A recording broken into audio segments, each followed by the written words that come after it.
우리가 그동안 7월, 8월 두 달은 예레미야서를 읽으면서 우리가 주일 예배 설교 우리 함께 나누었습니다. 그런데 이제 9월달, 8월달 다 끝나가고 다음 주가 9월달이 되는데, 그죠? 그래서 오늘 설교로 예레미야서는 다 마칩니다. 새벽 기도도 오늘 새벽에 다 끝났습니다. 예레미야는. 그래서 예레미야서를 마치면서 예레미야 선지자에 대하여 한번 살펴보면 좋겠다 싶습니다.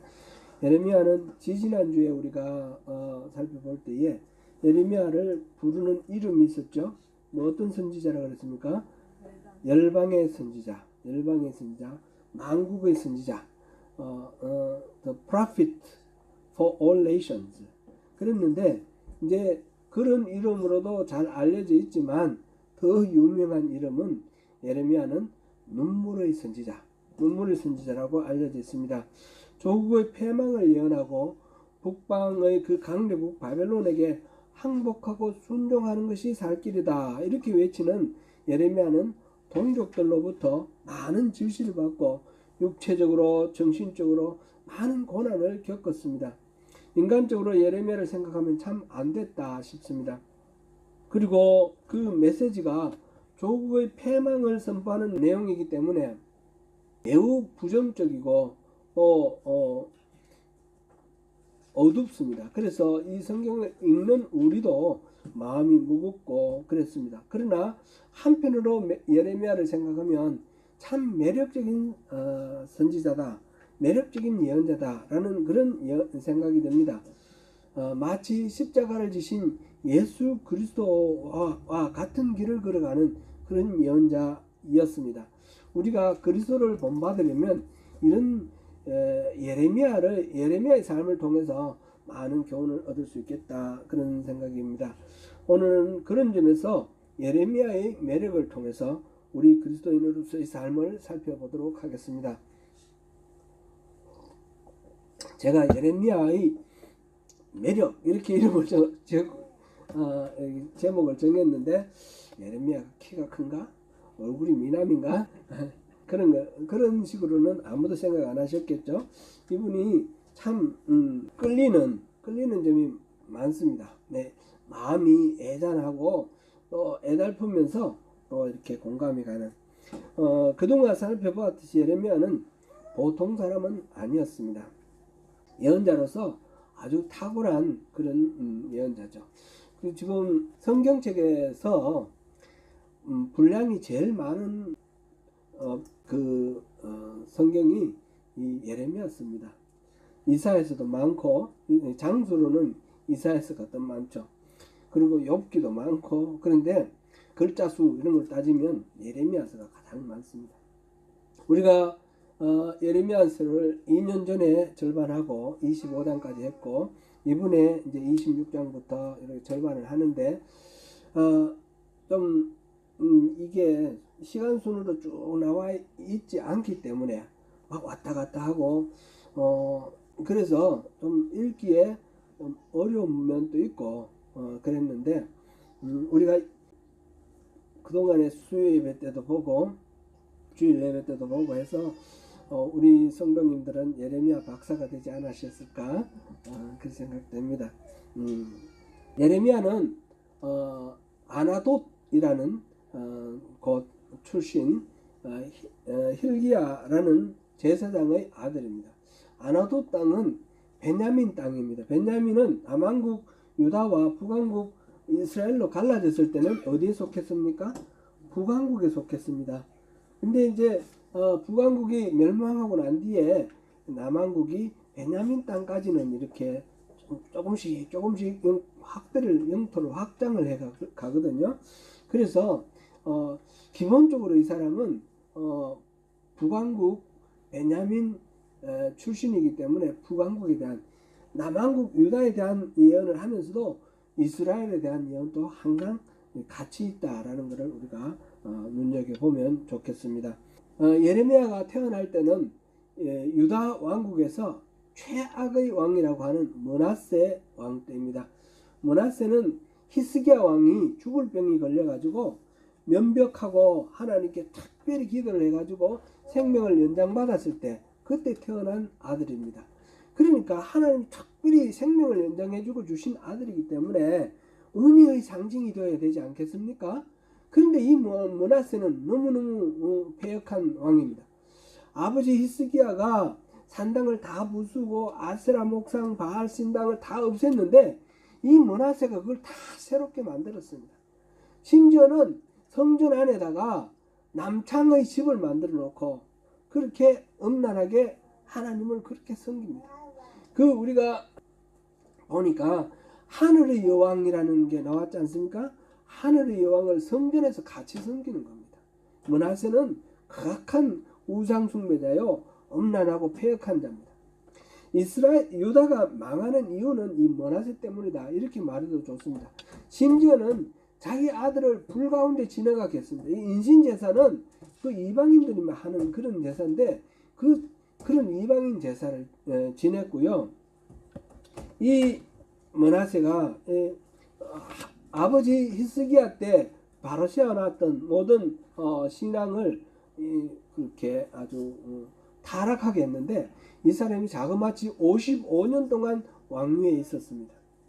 그러니까 이 므낫세가 있는 동안 유다는 엉망진창이 되었습니다.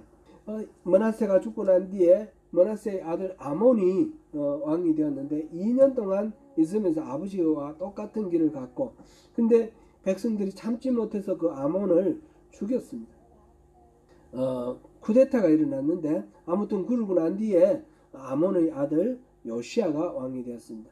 요시야가 왕이 될 때는 8살이었습니다. 아주 어린 아들인데, 근데 요시야는 어떻게 해서 그랬는지 하나님의 은혜로 이 사람은 하나님 보시기에 정직하게 행했다 그랬고 다윗의 길을 쫓았다, 이렇게 성경에 기록되어 있습니다.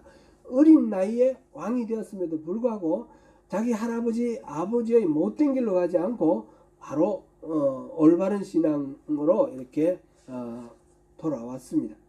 특별히 어릴 때는 이제 어머니의 섭정 아래 있었겠죠. 크게 영향을 못 미쳤는데 요시야 왕이 등극한 후 18년 되었을 때, 이제 8살에 등극했으니까 26살 이렇게 됐을 때에 이 사람이 성전을 청소를 시켰습니다. 제사장을 통해서 성전을 청소시켰는데 그때 제사장 hil기야가 거기서 책을 발견했습니다. 성전 안에서 무슨 책을 발견했냐면 율법책, 신명기로 이렇게 생각되는데 율법책을 발견을 해서 이거를 왕 앞에서 읽었습니다. 우리 신명기 읽어보면 어떻게 신앙생활을 해야 되는지 자세하게 율법이 설명되어 있지요. 그거를 들어보니까 자신들이 지금 살아가는 것이 너무너무 타락하고 엄청난 죄의 구덩이에 빠졌다는 사실을 깨닫고 종교개혁을 시작합니다. 그래서 요시야 왕 18년부터 종교개혁을 해서 모든 산당을 없애고 히스기야 왕 때 없앴던, 그리고 자기 할아버지 므낫세가 다시 세운 산당을 없애고 그 다음에 성전을 정화하고 성전 안에 있는 남창의 집을 부수고 아세라산과 또 바알 이 신전을 없애고 이러면서 종교개혁을 하고 우상을 척결하고 그렇게 했습니다. 요시야는 율법책에 나오는 율법대로 그렇게 모든 제도를 회복했으며 특별히 오랫동안 지키지 않던 유월절을 지키고 그렇게 하였습니다. 그런데 열왕기상 23장 26절 27절에 보니까 하나님의 진노가 아직 풀리지 않았다, 이렇게 되어 있습니다. 요시야가 그렇게 종교개혁을 했음에도 불구하고 왜 풀리지 않았을까? 그거는 우리가 예레미야를 통해서 알 수 있습니다. 모든 제도는 회복되었는데 말하자면 그릇의 겉은 깨끗하게 닦았는데 내용물이 채워지지 않는 겁니다. 하나님을 성전에서 좋은 귀한 제물을 갖다 바치고 제사를 지내는데 하나님이 살아계신 하나님이라는 생각이 없습니다. 제사 지내는 그 절차를 중요하게 여기고 나는 오늘 제사 지냈다, 그것으로 만족을 하는 겁니다. 형식과 이게 이제 율법주의죠. 율법주의. 자신들의 공로, 자기가 어떤 종교 행위를 했는 것으로서 의미를 찾는 그런 신앙에 빠져있기 때문에 성전에 하나님이 안 계시는 겁니다. 하나님 떠나셨습니다. 그래서 하나님이 진노를 온전히 풀지 아니하시고 예레미야를 통해서 계속해서 말씀을 하시는 것입니다. 예레미야는 요시야 왕 13년부터 부르심을 받았는데, 말하자면 요시야 왕 18년에 종교개혁을 했으니까 종교개혁하기 5년 전부터 이 예레미야가 활동을 했습니다. 아마도 요시야 왕의 종교개혁에 예레미야의 영향이 많이 미쳤을 것으로 추정이 됩니다. 다만 그런 기록은, 직접적인 기록은 없습니다. 그러나 예레미야가 그 사명을 감당하는 것을 보면 계속해서 왕, 고관, 백성 가리지 않고 모든 사람들에게 하나님의 말씀을 전했기 때문에 요시야에게도 그 말씀을 전했을 것이고 요시야는 그 말씀을 들었을 것입니다. 예레미야가 하나님의 부르심을 받았을 때 그때 예레미야가 선뜻 아멘, 주님 제가 여기 있습니다 이렇게 나서지 못하고 계속해서 못하겠습니다 그렇게 사양을 합니다. 하나님께서는 내가 네 모태에서 너를 짓기 전에 그때부터 내가 너를 알았고 내가 너를 거룩하게 성별하였다. 그렇게 말씀을 하시면서 너를 열방의 선지자, 여러 나라의 선지자로 내가 너를 세운다. 이렇게 말씀을 하셨는데 예레미야는 그 예레미야 1장 6절에 보면 슬픕니다. 저는 어린아이라 말할 줄을 모릅니다. 그 중간 사명을 주실 때에 감사합니다. 내가 이걸 하나님 영광을 위해서 기꺼이 감당하겠습니다. 그런 말이 나오는 것이 아니라 나는 슬픕니다. 이 감당할 수가 없습니다. 이렇게 말합니다. 나이가 아마 10대 후반, 많으면 20살 이 정도 됐을 거라고 생각됩니다. 그래서 므낫세 왕 말년에 태어났고 아몬 그리고 지금 요시야 왕 13년 이렇게 지났는 걸 생각하면 한 19세, 18세, 19세, 20세 이 정도로 됐던 것으로 이제 짐작이 되는데 경험도 부족하고 자기 아버지가 제사장이니까 이 사람도 자동적으로 제사장이 됩니다. 가만히 있으면. 근데 경험도 부족하고 여러 가지 이 하나님의 선지자로서 역할이라는 것도 잘 모르니까 그 무게가 이렇게 짓눌렀던 것으로 짐작이 됩니다. 그때 하나님께서 예레미야에게 말씀하셨는데 너는 충분히 자격이 있어. 너는 할만해. 너는 그만큼 능력이 있는 사람이야. 이렇게 말씀하지 아니하셨습니다. 하나님이 뭐라고 말씀하셨냐면 내가 너와 함께하여 너를 구원하리라. 그리고 그게 이제 1장 8절 말씀이고 1장 9절에서 보니까 보라 내 말을 너의 입에 넣노라. 그러면서 하나님의 손을 예레미야의 입에 이렇게 대십니다. 그러니까 자기 자신의 능력이나 자격이 아니라 자기는 자격이 없지만 하나님께서 그와 함께 해주시고 하나님께서 이 사람이 예레미야가 할 말을 다 입에 넣어 주신다는 거죠. 그러니까 이 사람이 자신은 부적격자지만 전능하신 하나님의 그 은혜와 능력에 힘입어서 그 일을 감당하게 된 것입니다. 이럴 때에 하나님께서는 예레미야에게 두 가지 환상을 보여줬는데 하나는 살구나무의 환상을 보여줬고 하나는 북쪽에서 기울어진 끓는 가마솥의 환상을 보여주셨습니다. 살구나무는 유대 지역에서 봄에 가장 먼저 피는 꽃이 살구꽃이라고 합니다. 성막 안에 보면 이 등대가 있지 않습니까? 등대가 7가지 등대가 있는데 거기 보면 꽃봉오리가 나오는데 그 꽃봉오리가 살구나무 꽃이라고 합니다. 어쨌든 이 살구나무는 히브리 말로 샤퀘드라는 그런 단어를 쓰고 있고 그런데 이 말은 지켜본다 라는 말 쇼케드라는 말하고 어원이 같고 비슷한 그런 발음이 나옵니다. 예레미야가 살구나무를 보았듯이 살구나무를 쇼케드 했듯이 하나님께서는 하나님이 주시는 말씀이 어떻게 이루어지는지 쇼케 지켜보신다라는 그런 의미로 살구나무를 보여주신 것입니다. 그리고 또 하나는 북에서부터 기울어진 끓는 가마인데 이거는 북쪽에 있는 아주 강대한 나라 그 아수르가 있었는데 아수르를 멸망시키고 바벨론이 등장합니다. 그 바벨론이 이렇게 내려와서 이 유다를 위협하는 그런 것이 될 것이다 라는 것을 미리 환상을 통해서 보여주십니다. 이것을 통해서 하나님께서 앞으로 어떤 역사를 어떻게 전개시켜 가실지 하나님의 계획을 알게 되었고, 그리고 하나님께서 그 계획에 따라서 어떻게 자기에게 직분을 맡기실지 그것을 알게 되었습니다. 그래서 예레미야는 하나님의 말씀을 전하기 시작했습니다. 그런데 세상 사람들이 이 예레미야의 말을 듣지 않습니다.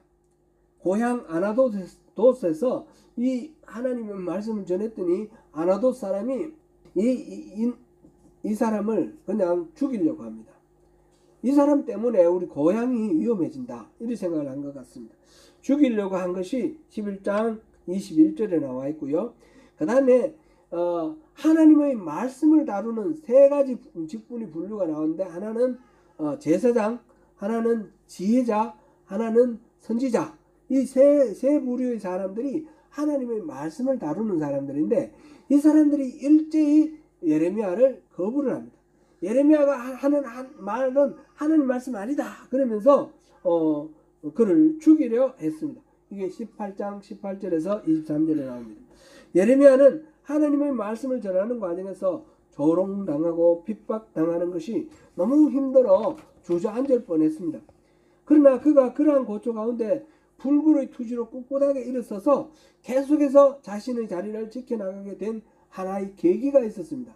그것은 하나님이 주신 어떤 말씀 때문인데 스스로 낙심하여 주저앉을 참에 하나님께서 주신 말씀입니다. 예레미야 12장 5절 우리 같이 읽어보겠습니다. 시작. 만일 내가 보행자와 함께 달려도 피곤하면 어찌 능히 말과 경주하겠느냐. 내가 평안한 땅에서는 무사하려니와 요단강 물이 넘칠 때는 어찌하겠느냐. 하나님은 예레미야에게 네가 지금 경주하는 것은 보통 사람이 아니라 말이다. 경주하는 말이라는 겁니다. 그리고 네가 지금 이렇게 평안하게 뭐 그냥 대충 이 세상에 어울려서 다른 사람들하고 원하지 않게 이렇게 지내려고 너를 세운 게 아니라는 거죠. 하나님께서는 특별히 뭐 요단강 물이 넘칠 때처럼 그렇게 어려움을 예상을 하고 선지자로 너를 세웠다 그 말씀을 하시는 겁니다. 경주하는 상대가 보행자가 아니라 말이라는 말은 이 삶에 이 하나님의 말씀을 전하는 이 삶에 더 큰 가치의 기준이 필요하다는 것입니다. 그저 등 따숩고 배부르고 평안하게 사는 그런 삶이 아니라 하나님의 나라의 평강과 기쁨을 추구하는 그런 삶이 되어야 된다는 것입니다. 지금 닥치는 어려움과 조롱과 핍박 이런 것 때문에 우리 주저앉으면 좀 편하고 느긋하게 살 수는 있겠지요. 다른 사람보다 뭐 그다지 뒤처지지 않고 그냥 보통 사람들 속에 어울려서 뭐 이렇게 살 수 있겠는데 그럭저럭 살 수 있을지 모릅니다. 그러나 그런 삶을 살면서도 뭐 피곤한 일 없겠습니까? 어려운 일 없겠습니까? 그렇게 사는 것, 허덕거리고 사는 것을 하나님은 원하지 아니하신다는 것입니다. 하나님이 추구하시는 것은, 하나님이 원하시는 것은 하나님이 허락하시는 영광된 삶을 추구하는 그런 꿈을 꾸라는 것입니다. 하나님 나라의 백성으로서 주님이 허락하시는 복을 누리고 살려면 삶에서 탁월함이 있어야 되고 삶의 모든 가치 기준이 수준이 높아야 된다는 것입니다. 그리고 우리 찬양 오늘 찬양했는데 그 찬양 제목이 나왔는데 이 갈급함 온전함을 향한 그 목마름 갈급함이 있어야 된다 그런 말씀을 주시는 것입니다. 물론 이거는 이 예레미야의 개인의 능력으로 이루어지는 것이 아니고 하나님께서 함께 하시면서 항상 길을 열어 주실 것을 말씀을 하십니다. 그러나 하나님께서 길을 열어주시고 인도하신다고 해서 그냥 아무것도 안 하고 가만히 있으면 되는 것이 아니고 자기 삶의 수준을 높여라. 거룩함과 탁월함과 이 온전함을 향한 갈급함, 이 목마름에 대한 수준을 높여라 라는 그런 하나님의 당부 말씀입니다. 그렇게 해야만 남들과 다른 이 선지자로서의 사명을 감당할 수 있다는 것입니다. 예레미야는 그 말씀 앞에 결단합니다. 말과 경주하겠다. 내 힘으로는 불가능하지만 주님과 함께라면 가능하다. 이렇게 생각을 하고 주님과 함께 달려가겠다. 그렇게 결단을 합니다. 성도 여러분, 우리가 하나님 나라의 백성입니다. 우리 세상 사람들과 구별이 되어야 됩니다. 우리는 세상 사람들과 경주하는 것이 아니라 말과 경주하는 존재입니다. 하나님 나라 백성으로서 우리는 삶에 거룩함이 있어야 되고 탁월함이 있어야 되는 것입니다. 우리도 연약하여 좌절하고 주저앉을 때 있겠지만 주님이 손잡고 이끌어 주실 것이다 라고 약속하시니까 주님 의지해서 우리가 다시 또 달려나가면 좋겠습니다. 그렇게 결단했음에도 불구하고 물론 쉽지는 않았습니다. 제사장 바스울이라는 사람은 예레미야가 하는 그 예언이 마음에 들지 않아서 목에 씌우는 고랑을 이렇게, 우리 조선시대 때 이럴 때 보면 칼이라는 게 있잖아요. 목에 이렇게 나무로 가지고 채우는 그거 고랑을 채우고 그리고 때리고 감옥에 집어넣었습니다. 이게 20장 1절 2절에 나오는 이야기입니다. 그러니까 이 예레미야가 너무나 힘들어서 하나님 말씀을 다루는 제사장조차 나를 이렇게 괴롭히는데 내가 어떻게 하나님 일을 하겠습니까? 나 이제 그만하겠습니다. 그래서 하나님 앞에 그렇게 말했습니다. 그 선언했습니다. 예레미야 20장 9절 말씀 한번 읽어보겠습니다. 내가 다시는 여호와를 선포하지 아니하며 그 이름으로 말하지 아니하리라 하면 나의 마음이 불붙는 것 같아서 골수에 사무치니 답답하여 견딜 수 없나이다. 이제 그만하겠습니다 그랬는데 그만하겠다 그러니까 마음이 불편합니다. 하나님의 그 심장, 하나님의 마음이 그대로 전달돼서 오는데 그 하나님의 그 타는 마음, 불타오르는 그 가슴이, 뜨거운 가슴이 자기에게 타오르니까 도저히 그것을 골수에 사무친다, 뼈에 사무친다는 겁니다. 그러니까 도저히 그만둘 수가 없어서 다시 그 사역을 감당합니다. 사역을 감당하고 가는 과정에, 가는 도중에 수많은 저항이 있고 핍박이 있고 그랬지만 그 앞에서 때로는 좌절하고 그만두겠다 하지만 다시 하나님이 주시는 격려의 말씀을 듣고 일어납니다. 그런데 가만히 생각해보면 이 예레미야의 그 모습이 굉장히 인간적이지 않습니까? 예레미야는 슈퍼맨이 아닙니다.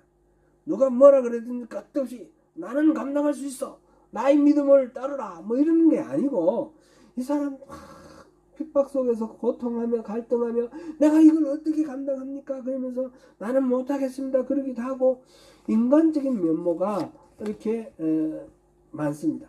물론 이 인간적이라는 말은 인간의 모든 죄성을 다 합리화하는 그런 말은 아닙니다. 인간적일 때에 이 예레미야가 가장 인간적일 때에 하나님이 가장 기뻐하셨는데 자기 스스로의 힘과 자기의 의를 내세우지 않고 자기의 연약함을 정직하게 인정했을 때에 그럴 때 하나님 기뻐하셨습니다. 하나님이 원래 지으셨을 때, 창조했을 때의 본래의 모습, 아담과 하와, 그들 나름대로 아담과 하와도 이 사자나 뭐 이런 맹수들과 싸워서 이길 수 있는 힘이 있다든지 뭐 초능력이 있다든지 그런 정보는 하나도 없습니다. 연약한 존재입니다. 인간은 연약한 존재인데, 그런데 하나님과 함께 하니까 그들에게 이 땅을 다스리는 그런 권한을 주셨습니다. 그래서 모든 짐승들의 이름을 짓고 생물들의 이름을 짓고 아담과 하와는 하나님과 함께 하면서 하나님의 권능으로 세상을 다스리는 그런 존재였습니다. 우리가 바로 그 타락 이전에 창조의 모습으로 돌아가는 것은 그 원래 하나님이 만드신 인간의 본연의 모습, 인간적인 모습으로 돌아가는 것입니다. 내 힘, 내 공로, 내 능력 이거를 자랑하지 않고 하나님과의 친밀한 관계 속에서 하나님을 의지하는 그런 삶을 살아갈 때, 이 예레미야처럼 인간적인 그런 모습을 보여주는 것, 이것은 절대로 우리가 약하거나 비굴하거나 나쁜 것이 아닙니다. 예레미야는 슈퍼맨이 아니었지만 수많은 약점을 가진 연약한 사람이었지만 하나님의 마음을 품었으므로 어떤 난관에도 굴하지 않고 하나님의 사역자로 살 수 있었습니다. 예레미야가 온갖 고초를 겪으며 하나님 말씀을 전했지만 유다의 왕과 제사장, 선지자, 고관들, 백성들은 그가 선포하는 하나님의 말씀을 듣지 않았습니다.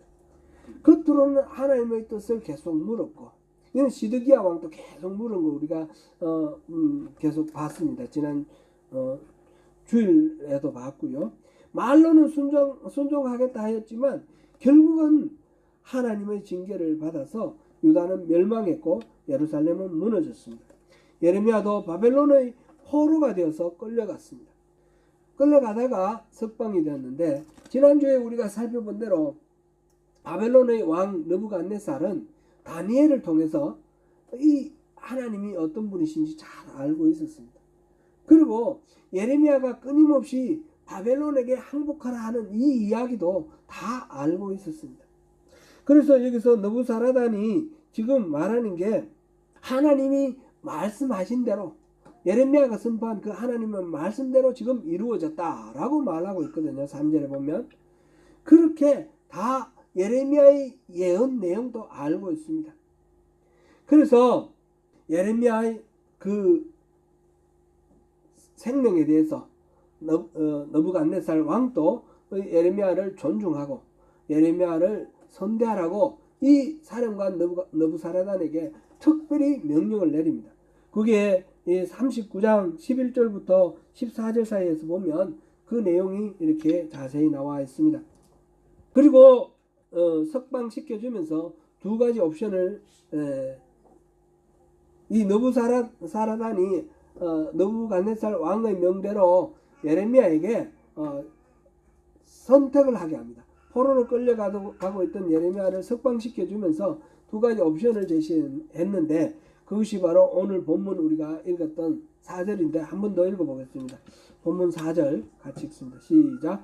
보라, 내가 오늘 내 손의 사슬을 풀어 너를 풀어주노니 만일 내가 나와 함께 바벨론으로 가는 것을 좋게 여기거든 만일 나와 함께 바벨론으로 가는 것을 좋지 않게 여기거든 보라, 온 땅이 내 앞에 있나니 내가 좋게 여기는 대로 옳게 여기는 곳으로 갈지니라 하니라. 바벨론으로 가면 편하게 잘 살 수 있도록 해주겠다 그런 약속을 합니다. 그래서 함께 바벨론으로 가자. 가만히 생각해 보면 왕이 느부갓네살이 특별히 이렇게 생각해서 지시를 내렸으니까 바벨론을 가면 특별 대우를 해줄 것 아니겠습니까? 이제 예레미야는 그동안에 고생했던 것 참 다 이제 청산하고 편안하게 살 수 있을 겁니다. 그러나 만일 여기에 머물고 싶으면 마음대로 머물러도 된다 그렇게 말합니다. 예레미야는 고민 없이 그대로 머물기로 합니다. 머물기로 하고 그 당시 시드기야 왕은 이제 포로로 끌려갔고 그 땅을 통치하는 사람으로 총독으로 그달랴 아히감의 아들 그달랴를 총독으로 세웠는데 이 그달랴가 있는 미스바로 그렇게 갔습니다. 예레미야가 끊임없이 바벨론에게 항복하고 순종하라는 하나님의 말씀을 전했기 때문에 사람들은 모두 다 예레미야가 바벨론으로 가고 싶어 하는구나 그렇게 생각한 것 같습니다. 이런 일로 심하게 오해를 받아 위기에 빠진 적도 있었죠. 예레미야 37장에 보면 바벨론이 예루살렘을 포위하고 있다가 애굽이 군대를 움직이니까 잠시 포위를 풀고 애굽과 맞서 싸우기 위해서 이 군대가 빠졌습니다. 그때에 이 예루살렘 포위가 풀렸으니까 이 예레미야가 자기 고향 아나돗에 잠깐 다녀오겠다고 기업 문제로 간다 그랬는데 어쩌면 토지 상속에 관한 문제, 자기 아버지와 관계될 수도 있고 32장에 보면 사촌이 자기 땅 사라고 그랬지 않습니까? 그 땅 사는 것과 그 토지 산 일과 연관이 있을 수도 있습니다. 어쨌든 고향을 가보려고 나서다가 성문에 이르렀는데 베냐민 문에 이르렀는데 문지기 아리아라는 사람이 예레미야가 바벨론을 투항하기 위해서 도망친다 하면서 그를 붙들어서 관원들에게 넘겼습니다. 그래서 예레미야를 때리고 감옥에 가두었습니다. 그 땅 구덩이에 파인 그 감옥에 이렇게 가두었습니다. 예레미야는 유다가 하나님께 범죄하여 징계를 받고 있으므로 바벨론에게 항복하고 순종하라 이렇게 말을 했는데, 그것은 결코 바벨론이 선진국이고 부강하고 그러니까 항복해서 우리 편하게 잘 살자 그런 내용이 아니었던 것입니다. 예레미야는 개인적으로 유다를 사랑했고, 사랑하는 조국 유다가 하나님의 신뢰를 잃어버렸기 때문에 그 잃어버린 신뢰를 회복하기 위해서 하나님 뜻에 복종하라, 하나님의 징계, 이 바벨론에 의한 이 징계를 받아들이라 그라고 했던 것입니다. 느부사라단이 예레미야를 석방했을 때 예레미야는 두말 않고 그달랴에게로 갔습니다. 바벨론으로 갔으면 더 편하고 대우받으며 살았을 수도 있겠습니다. 느부갓네살 왕이 신임했고 느부사라단이 보호하겠다고 약속했으니 말입니다. 그러나 예레미야는 개인의 이익이 아니라 하나님의 의를 위하여 말씀을 전했고 자기의 거취를 정했습니다. 예레미야는 여러모로 참 매력적인 선지자입니다. 고뇌가 많았고 항상 눈물로 범벅이 된 삶을 살았지만 그것이 신세 한탄이 아니었습니다. 그저 자기에게 주어진 어떤 고통에 대한 푸념이 아니었습니다. 하나님의 심장을 품은 하나님의 마음이었습니다. 하나님의 심장으로 살아가는 예레미야, 참 멋지지 않습니까? 사랑하는 성도 여러분, 인간의 참된 매력은 얼굴이나 몸매나 겉으로 드러나는 것에 있지 않습니다. 하나님의 계획 속에서 자신에게 매겨진 그 자리에서 어떻게 그것을 감당하느냐에 달려 있습니다. 항상 주님을 바라보며 주님이 주시는 힘으로 주님을 기쁘시게 하는 이 일에 자신을 헌신한 이 예레미야의 삶이 부럽습니다. 그러한 헌신을 기뻐하시는 하나님께서 베풀어 주실 하늘에 속한 신령한 복으로 충만한 저와 여러분의 삶이 되시기를 축복합니다. 기도하겠습니다. 은혜로우신 하나님, 예레미야 선지자에 대해서 우리 함께 살펴보았습니다. 많은 연약함이 있지만 그러나 수많은 생명의 위협과 그 고난을 다 이겨내고 하나님 말씀에 순종하며 살아갈 수 있었던 비결은 하나님이 늘 함께하여 주심을 깨달아 알고 그 하나님 안에서 평안을 누렸기 때문입니다. 하나님은 우리를 먼저 사랑하시고 우리를 불꽃 같은 눈동자로 지켜주시는데 우리는 우리 생각에 빠져서 하나님을 외면하고 내 힘으로 모든 것들을 해결하려고 발버둥 치다가 지쳐서 헤맬 때가 너무너무 많습니다. 주님, 우리가 예레미야처럼 그렇게 하나님의 손에 붙들린 인생 살기를 원합니다. 주님, 우리를 그렇게 매력적인 선지자 예레미야처럼 그리스도의 십자가를 지고 가는 그리스도처럼 그렇게 우리가 살아갈 수 있도록 도와주시고 인도하여 주시옵소서.